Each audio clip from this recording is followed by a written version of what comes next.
संकेत आने लगे हैं कि अमेरिका ईरान को तबाह करके ही मानेगा। अमेरिका ने ईरान को फारस की खाड़ी में पूरी तरीके से घेर लिया। साथ ही मिडिल ईस्ट में अमेरिका के सैन्य अड्डे भी पूरी तरीके से एक्टिव हो चले हैं। अमेरिकी aircraft carrier USS Abraham Lincoln Iran के सर पर खड़ा है। F-35 जैसे 90 अमेरिकी फाइटर जेट सुपर हार्नेट ईरान में तबाही मचाने को तैयार हैं, लेकिन ईरान भी अमेरिकी हमले के डर से पीछे हटने को तैयार नहीं। ईरान ने अमेरिका के हर हमले का जवाब देने की हुंकार भरी है। हूती और हिजबुल्लाह के लाखों लड़ाके ईरान के समर्थन में खड़े हैं। वहीं सबसे बड़ी बात यह कि पुतिन और नॉर्थ कोरिया के तानाशाह किम जोंग उन भी ईरान को समर्थन देने को तैयार हैं। लेकिन बड़ा सवाल ये कि क्या अमेरिका के खिलाफ रूस और नॉर्थ कोरिया डटे रहेंगे या ये सिर्फ समर्थन हवा हवाई है? क्या अब ईरान की तबाही की भविष्यवाणी सच साबित होगी या खामनेई की मुस्लिम सेना अमेरिका को पीछे हटा देगी? कि अमेरिका तनाव तीसरे विश्व युद्ध का कारण बनेगा? इसी मुद्दे पर हम लोग खास मेहमानों के साथ बातचीत करने वाले हैं, लेकिन उससे पहले आपको बताएं कि घेराव पूरी तरीके से अमेरिका की तरफ से कर लिया गया है और इस बीच हमने देखा कि आज रात ईरान पर भारी भी पड़ सकती है, क्योंकि आज रात ये साफ हो जाएगा कि क्या अमेरिका की ओर से हमला किया जाता है। जिस तरीके का घेराव हम कई दिनों से देख रहे हैं, जिस तरीके के कयास लगातार लगाए जा रहे हैं, इसमें तमाम चीजें आज रात साफ होती हुई नजर आएंगी। दुनिया में हाहाकार इसी वजह से मचा हुआ है और साथ ही ईरान पर अब किस तरीके से अमेरिका आगे कदम उठाने वाला है, ये देखने वाली बात होगी। खास मेहमानों के साथ चर्चा होगी, लेकिन कुछ और जानकारियां आपको पहले ग्राफिक्स के माध्यम से दे दें। किस तरीके से ये तनाव उत्पन्न हुआ, किस तरीके से तनाव बढ़ता जा रहा है और ईरान में हिंसक प्रदर्शन में 5000 की मौत हो चली है। महासंग्राम छिड़ा हुआ है। ईरान ने अमेरिका को इसके लिए जिम्मेदार ठहराया है और साथ ही ट्रंप ने खामनेई को चंद दिन का मेहमान तक बता दिया है और खामनेई को सत्ता से बेदखल करने की धमकी तक दे डाली है। अमेरिका सत्ता पलटने की पूरी कोशिश कर रहा है और यही तनाव है जो कि लगातार ईरान पर, अमेरिका ईरान के बीच चरम पर तनाव है। तनाव बढ़ता जा रहा है। मिडिल ईस्ट में किसी भी वक्त जंग संभव है। ईरान अमेरिका के बीच अब दूसरे देश भी कूद सकते हैं, यानी कि इसका इंपैक्ट काफी ज्यादा देखने को मिलेगा। नॉर्थ कोरिया अमेरिका से जंग को तैयार है, यानी कि महासंग्राम छिड़ता हुआ अब मिडिल ईस्ट में भी नजर आएगा। रूसी राष्ट्रपति पुतिन भी ईरान का ही साथ देंगे। हालांकि मिडिल ईस्ट में अमेरिका के 8 सैन्य अड्डे भी हैं, यानी कि यहां से 8 सैन्य अड्डों से हमले मुमकिन है। ईरान के न्यूक्लियर प्रोग्राम भी निशाना बनाए जा सकते हैं और उसके बाद बेहद विध्वंसक पूरा युद्ध हो सकता है। इजराइल वॉर में ईरान पर हमला किया गया है, यानी कि मिडिल ईस्ट और ईरान, यहां पर ये पूरे हमले देखने को मिले हैं। न्यूक्लियर साइटों पर बम भी बरसाए गए हैं। पूरा तनाव यहां पर बरकरार है। खामनेई को सत्ता से बेदखल करने की भी पूरी कोशिश है, यानी कि खामनेई को सत्ता से हटाने की, बेदखल करने की इजराइल के समर्थन में भी ईरान पर पैनी नजर रखे हुए हैं। अमेरिका अब देखना होगा, जिस तरीके से लगातार पूरे हमले की तैयारी में है, तनाव जिस तरीके से बरकरार है, आज की रात एक बेहद बड़ा डिसाइडिंग फैक्टर होने वाला है। आज अगर हमला होता है तो ये विश्व युद्ध में भी तब्दील हो सकता है। रजा पहलवी का भी अमेरिका को समर्थन है। ईरान के न्यूक्लियर प्रोग्राम निशाना है। न्यूक्लियर प्रोग्राम पर यहां पर खास तौर पर निशाना अमेरिका के पास दुनिया की सबसे ताकतवर सेना। ऐसे ही नहीं, अमेरिका को सुपर पावर कहा जाता। अमेरिका का रक्षा बजट भी आपको बता दें $820 बिलियन का है। महाविनाश की भी तैयारी है। अगर टक्कर होता है तो अमेरिका के पास 13 लाख से ज्यादा एक्टिव सैनिक हैं और लगातार यहां पर पूरे हमले की तैयारी अमेरिका की ओर से। अमेरिका के पास आधुनिक मिसाइलें हैं, हथियार हैं। ईरान के पास भी हालांकि खूंखार सेना है और ईरान भी पूरी तरीके से डटने के लिए तैयार है। ईरान पूरी तरीके से हमले के लिए तैयार है। ईरान का कहना है कि अगर एक भी हमला अमेरिका की ओर से देखने को मिलता है तो इसको ऑल आउट वॉर माना जाएगा, यानी कि ईरान पूरी तरीके से तैयार है हमला बोलने को। तनाव बढ़ता जा रहा है। आज की रात बेहद बड़ा डिसाइडिंग फैक्टर होने वाली है और इसी को लेकर और बातचीत हम लोग करने वाले हैं। जिस तरीके से थर्ड वर्ल्ड वॉर की एक स्थिति सी उत्पन्न हो चली है, हाहाकार मचा है, इसको एस्ट्रोलॉजिकली भी समझने की कोशिश करेंगे कि ग्रह नक्षत्र क्या कहते हैं, कि क्या ऐसी कोई स्थिति उत्पन्न होती हुई नजर आ रही है या फिर ट्रंप के ऐसे कौन से ग्रह हैं जो उनको ये सब करने को मजबूर कर रहे हैं और बाकी देशों के ग्रह क्या कहते हैं, किस तरीके का इम्पैक्ट देखने को मिल रहा है, किसके ग्रह यहाँ पर स्ट्रॉन्ग नजर आ रहे हैं, किसके ग्रह यहाँ पर कमजोर नजर आ रहे हैं। इसके अलावा हम लोग फैक्चुअली क्या कुछ चल रहा है उसको लेकर भी अपडेट लेंगे। हमारे दो खास मेहमान हमारे साथ जुड़े हैं, नितिशा मल्होत्रा ज्योतिषी हैं और कर्नल टीपी त्यागी जी भी हमारे साथ जुड़ेंगे। डिफेंस के पॉइंट ऑफ व्यू से उनसे तमाम चीजें समझेंगे। लेकिन नितिशा जी, बहुत स्वागत है आपका। सबसे पहले आपके पास ही मैं आऊंगी।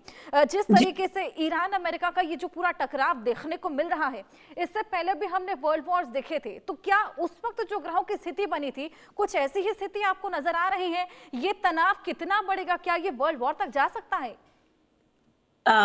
थैंक यू हर्षा जी, और आपके सभी दर्शकों को राधे राधे, जय मां पीताम्बरा। देखिए, जो इस समय ग्रहों की स्थितियां बनती हुई नजर आ रही है, गुरु महाराज अतिचारी हुए हुए हैं, शनि अपने ही नक्षत्र से गोचर कर रहे हैं, राहु अपने नक्षत्र से गोचर कर रहे हैं, और गुरु महाराज भी पुनर्वसु के अगले चरण तक पहुंच चुके हैं। तो ये जितनी भी ग्रह स्थितियां बन रही हैं, ये युद्ध की तो बन रही हैं। और इस समय, क्योंकि जनवरी के जो समय है 18 से जो मंगल उच्च के हुए हैं, और आगे बढ़कर वो राहु के साथ भी गोचर करेंगे और शनि के साथ भी, ये जो समय है पूरा 12 मई तक, ये मुझे लगता है कि अमेरिका कुछ बड़ा करने वाला है। और हो सकता है कि ये जो ईरान के जिनका नाम लिया जा रहा है, इनको ये उठा ले, ये भी होने के पूरे पूरे चांसेस बनते हैं। मैं यहाँ पर बहुत बड़े युद्ध की भविष्यवाणी नहीं करूंगी कि बहुत बड़ा युद्ध होने वाला है। एक सिंपल छोटा सा वॉर एक कह सकते हैं कि होने के पूरे पूरे चांसेस हैं, लेकिन बहुत बड़ा युद्ध ये जाएगा ऐसा मुझे नहीं लगता है। लेकिन ट्रम्प बहुत बड़ी कुछ इन दिनों कुछ बड़ा करने वाले हैं, जो हमें मार्च तक देखने को जरूर मिल जाएगा। जी बिल्कुल। और अगर बात अमेरिका और ईरान की करें तो किसके ग्रह आपको कमजोर नजर आ रहे हैं? किसका पलड़ा आपको भारी दिख रहा है? किस तरीके से स्थिति बनेगी? क्या ये खुद ब खुद शांत होगा? कितना बढ़ सकता है? क्या कुछ ग्रह कहते हैं? देखिए, ईरान को हम कमजोर तो देखते हैं, लेकिन जो उसका अंदर का ढांचा है वो इतना कमजोर नहीं है, अगर हम उसको सही से समझे तो इस समय की अगर बात की जाए तो अमेरिका से ईरान कमजोर पड़ रहा है ग्रह गोचर से भी। लेकिन अभी जो ट्रम्प जी की बर्थ चार्ट है वो बहुत स्ट्रांगली ये बता रही है कि वो कुछ बड़ा निर्णय लेने वाले हैं ईरान को लेकर के। क्योंकि इस समय देखिए, एक टैरिफ वॉर भी चल रहा है, एक अपनी हमारी डॉलर के ऊपर भी अभी कुछ बातें वॉर चल रहा है। तो इस समय ट्रम्प तो चुप नहीं रहेंगे और वो ईरान पर कुछ बड़ा फैसला लेंगे। तो मुझे लग रहा है कि वो, जैसे उन्होंने पहले भी एक जगह के उठा लिए थे और उसके बाद उन्होंने अपना वो पूरा दिखाया कि मैं स्ट्रांग हूँ, मुझे कुछ वैसा ही लग रहा है कि वहां से कुछ लोगों को वो उठाने वाले हैं और वो ये बताने वाले हैं कि मैं अभी भी स्ट्रांग हूँ। एक तरीके से पावर दर्शाने की यहाँ पर कोशिश। नितिजा, जिस तरीके से हमने देखिए अमेरिका और ईरान की तो बात करी, लेकिन अमेरिका को देखा जाए तो फिलहाल ट्रंप ही है जो रूल कर रहे हैं और कहीं ना कहीं ट्रंप के ही ये जो तमाम डिसीजंस हैं जिसकी वजह से हम ये पूरा इन्वेजन या ये तमाम चीजें देख रहे हैं। ट्रंप की ये दूसरी पारी, पहली पारी में हमने कुछ इस तरीके के डिसीजंस देखे नहीं थे, लेकिन इस बार हमने देखा कि शुरुआत से ही बड़े अनप्रिडिक्टेबल से नजर आ रहे हैं। कभी जंग की बात करते हैं, कभी इन्वेजन की बात करते हैं और कभी शांति की बात करते हैं। कभी हमने देखा जंगे सुलटाने के लिए भी तमाम कवायदे की थी। उनके ऐसे कौन से ग्रह हैं? ट्रम्प जी का तो नेचर ही है कि वो हमेशा से ही कुछ अलग ही बातें करते, कभी हाँ और कभी ना में खड़े हो जाते। लेकिन अभी जो ग्रह गोचर चल रहा है, जो उनके लग्न में जो ग्रहों का इस समय गोचर है, और ग्रह जो अभी बता रहे हैं वो ये बता रहे हैं कि इस समय वो बहुत ज्यादा पावर को स्ट्रांगली दिखाने वाले हैं कि मैं बहुत ज्यादा स्ट्रांग हूँ। क्योंकि वो अंदर से कहीं ना कहीं डरे भी हुए हैं, घबराए भी हुए हैं। क्योंकि आप ट्रेड वॉर की बात कर रहे हैं, अगर हम डॉलर की स्थिति देखें तो वो भी ठीक नहीं है। गोल्ड और सिल्वर के रेट भी बढ़ते हुए इस समय बहुत ज्यादा उनको पैनिक कर रहे हैं। तो मुझे लग रहा है कि इस समय की जो स्थितियां बनती हैं, उनके जो ग्रह गोचर लग्न में बनते हैं, वो पूरी तरह से अपनी पावर को दर्शाने का कार्य करेंगे। और ये मार्च से पहले पहले आप लोग देखोगे कि ये कुछ बहुत बड़ा डिसीजन ट्रम्प लेंगे और बहुत बड़ा कुछ करेंगे।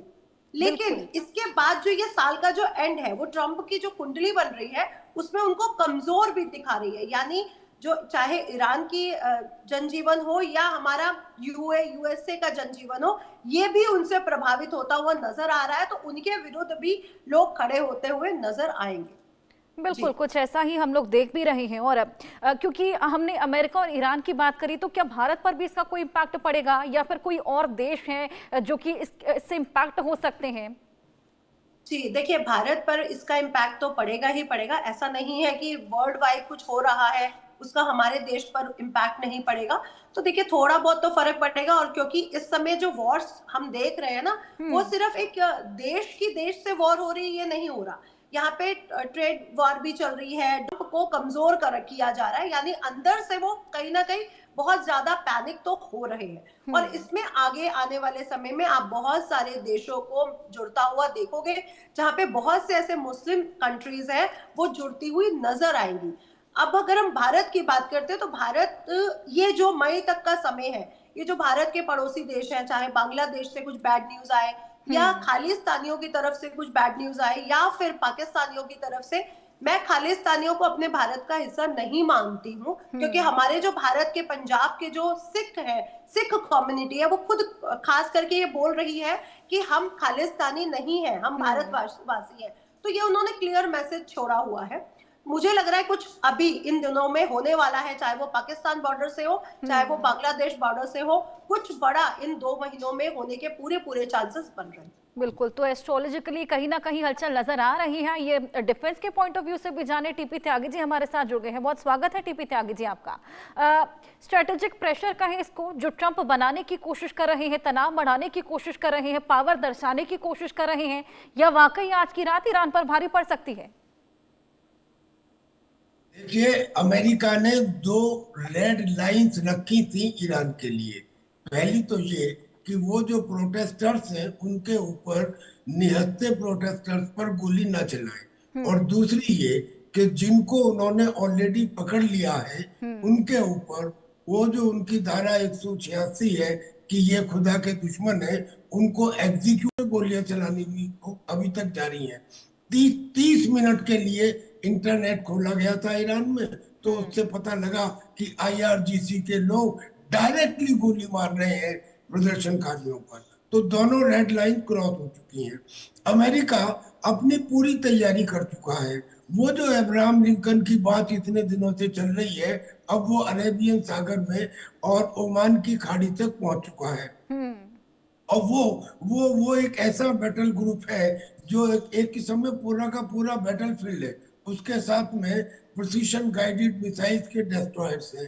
5 स्क्वाड्रन इन्होंने जॉर्डन में तैनात कर दिए हैं, और इजराइल के अंदर वो इंटरसेप्टर मिसाइल्स जिसकी वो कमी महसूस कर रहा था थर्ड और पैट्रियट में, वो दे दी गई है। UAE के अंदर भी इन्होंने अपने कॉम्बैट एयरक्राफ्ट वहां पे डिप्लॉय कर दिए हैं, यानी कि पूरी तरह से उन्होंने ईरान को चारों तरफ से घेर लिया है। अब स्थिति ये है कि ईरान ने ये कह दिया है, उनके IRGC कमांडर ने ये कह दिया है कि आप करिए हम पर हमला कर तो देखिए, हम आपके अब्राहम लिंकन को डुबो देंगे। अब स्थिति ये है कि अगर अमेरिका हमला करता है तो उसे 2 तरह का रेजिस्टेंस देखना पड़ेगा, परोक्ष ईरान से और अपरोक्ष चाइना और रशिया से।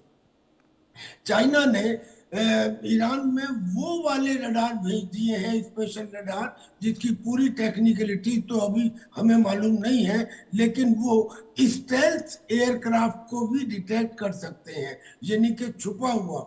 जो अमेरिका अपने F-35 स्टेल्थ कॉम्बैट एयरक्राफ्ट के ऊपर घमंड करता है, वो उस F-35 को भी डिटेक्ट कर सकते हैं। ऐसे रडार चाइना ने ईरान में भेज दिए हैं।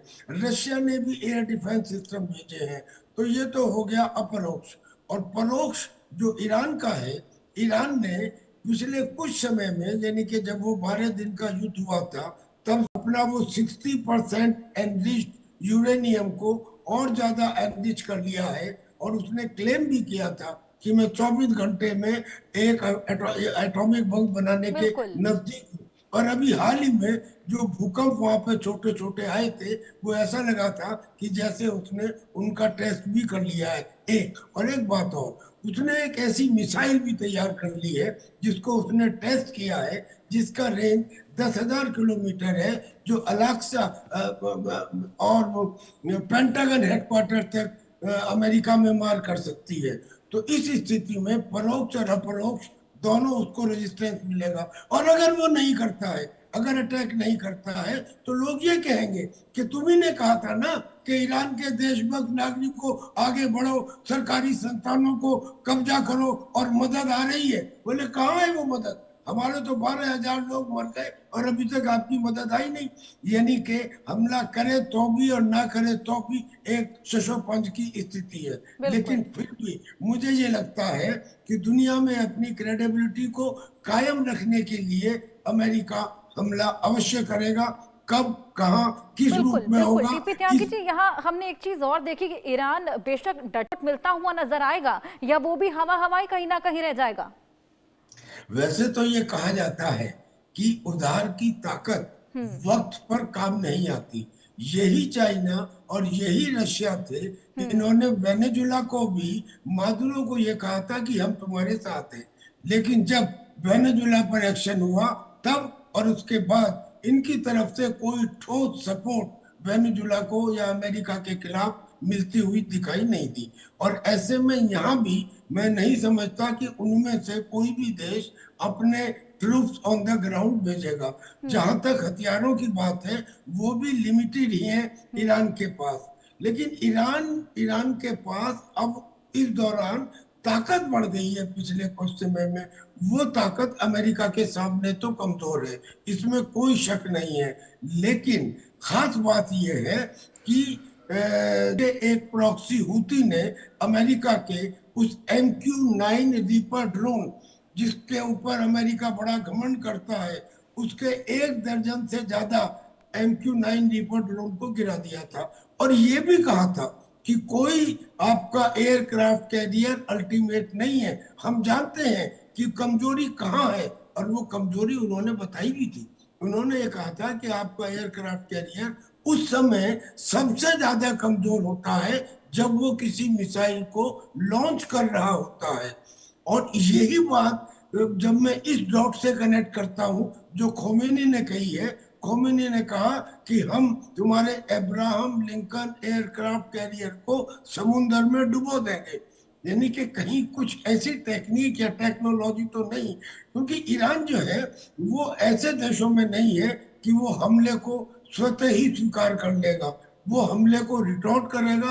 और कभी दुश्मन को कमजोर नहीं समझना चाहिए। यानी कि ईरान को भी हल्के में आंका नहीं जा सकता। लेकिन वर्तमान में अगर ताकत के हिसाब से देखा जाए तो अमेरिका भी बंकर ऐसा जो इंटरकनेक्टेड टनल्स के साथ जुड़ा हुआ है, यानी कि उन्हें अपनी जान का खतरा है। यही कारण है कि बिल्कुल उनका जो बिल्कुल, ये तीसरा साफ बेटा है। दर्शाता है। आइए थोड़ी सी ग्रह की स्थिति भी जान लेते हैं। नितिशा जी, मैं आपके पास आऊंगी। देखिए, शुरुआत से ही अनप्रिडिक्टेबल की तो बात की ही हमने। ट्रंप के जितने भी डिसीजंस रहे हैं बिल्कुल इतर ही रहे हैं उनकी पहली पारी से, अगर हम लोग कंपेयर करें तो। और इस बार हमने देखा कि उनके डिसीजंस की वजह से भी लोग खासा हताश हुए हैं, मुखालफत उनको कई जगह से झेलनी पड़ी है। ऐसे में अमेरिका का क्या फ्यूचर देख पा रही हैं आप? उसके ग्रह क्या कहते हैं, क्योंकि अभी तो लंबी पारी बची हुई है ट्रंप की।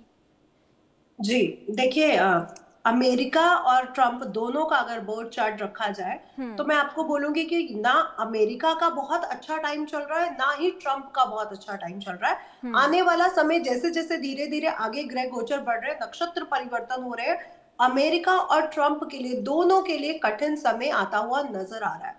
मैं सिर्फ अमेरिका और ईरान युद्ध में अमेरिका को स्ट्रॉन्ग लेकर के चल रही हूँ, क्योंकि अगर कंपैरिजन किया जाए दोनों की कुंडलियों का तो अमेरिका बहुत स्ट्रॉन्ग है अभी के अगर समय की स्थिति की बात करूं। लेकिन आने वाले समय में ऐसा बिल्कुल नहीं लग रहा। और मुझे लग रहा है या तो चाइना या तो कोई और देश अमेरिका को आने वाले सालों में रिप्लेस पूरी तरह से कर चुका होगा। ये बहुत क्लियर हमें संकेत मिल रहे हैं। और डॉलर की वैल्यूज भी बहुत कम हो जाएगी, क्योंकि जब जब गुरु उच्च का होता है तो करेंसी में बहुत बड़ा चेंज लाता है। और अभी इस साल वो कंडीशन हम कहीं ना कहीं देख भी रहे हैं कि गोल्ड के रेट बहुत ज्यादा हाई चले गए हैं और अभी डॉलर के रेट भी 90 चल रहा है, लेकिन ये गिरने के पूरे पूरे चांसेस बन रहे हैं। बिल्कुल। और अगर हम रुपये की बात करें तो रुपये भी आगे बढ़ता हुआ नजर आ रहा है। लेकिन ईरान में इस समय जब ईरान की कुंडली देख रही हो तो वहां पे शासन परिवर्तन का पूरा पूरा योग बना हुआ है। तो वहां पे शासन का जो परिवर्तन है वो तो होकर रहेगा ही रहेगा, चाहे वो अंदर का जो उनके जो युवा जो उनकी उनके साथ हो रहा है वो करें, या तो बाहरी वो परिवर्तन हो, लेकिन वहां पे शासन परिवर्तन के पूरे पूरे योग बनते हुए नजर बिल्कुल। ये बेहद बड़ा प्रेडिक्शन यहाँ पर। टीपी त्यागी जी, क्या आप भी सहमत हैं इस बात से? क्या आपको भी लगता है कि शासन परिवर्तन कहीं ना कहीं ईरान में देखने को मिलेगा? जी बिल्कुल, बिल्कुल मैं इससे पूरी तरह सहमत हूँ। और बहुत सारे लोग ऑलरेडी एज ए ऑप्शन बने बैठे हैं। रजा पहलवी है, रजा पहलवी के बारे में ईरान के वो लोग समर्थन दे रहे हैं जो ईरान की सबसे ज्यादा पवित्र सिटी मशहद में है। वहां के लोग जहाँ पे शरिया वालों की सबसे इम्पोर्टेंट मस्जिद बताई जाती है, वहां पे रजा पहलवी का समर्थन हो रहा है। एक तो वो है, और एक मरियम है जो फ्रांस में बैठी है, जो उन अपोजिट ग्रुप्स का समर्थन कर रही है जिनमें इंपॉर्टेंट है जैश अल अदल। ये वो है जिसमें 10% तो सुन्नी मुस्लिम है जो माइनॉरिटी में है, और 2% बलूच हैं जो ईरान से अलग होना चाहते हैं। तो परिवर्तन तो निश्चित है, ऐसा हमें लगता है बिल्कुल। लेकिन अब ये एक बात और जो इन्होंने कही, मैं उससे भी सहमत हूँ कि अमेरिका की पोजीशन कमजोर होने वाली है। मान बिल्कुल लीजिए बिल्कुल। ईरान के ऊपर हमला किया और आपने ईरान को हरा भी दिया, या जो आप चाहते हैं खोमेनी को पकड़ लिया, मगर इसका इफेक्ट क्या होगा?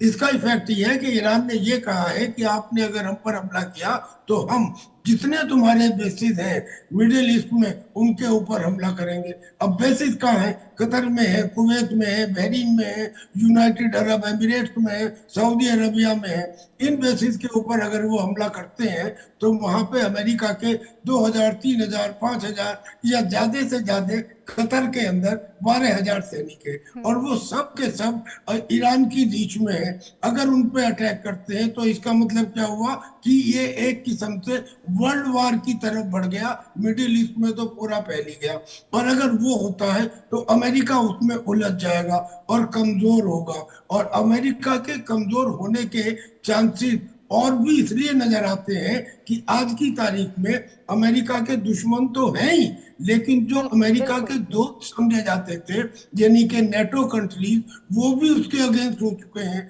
और तो और उसने पिछले 20-25 सालों में जो हिंदुस्तान के साथ हाथ बढ़ाया था, आज वो हिंदुस्तान भी खुल के अमेरिका के साथ नहीं है।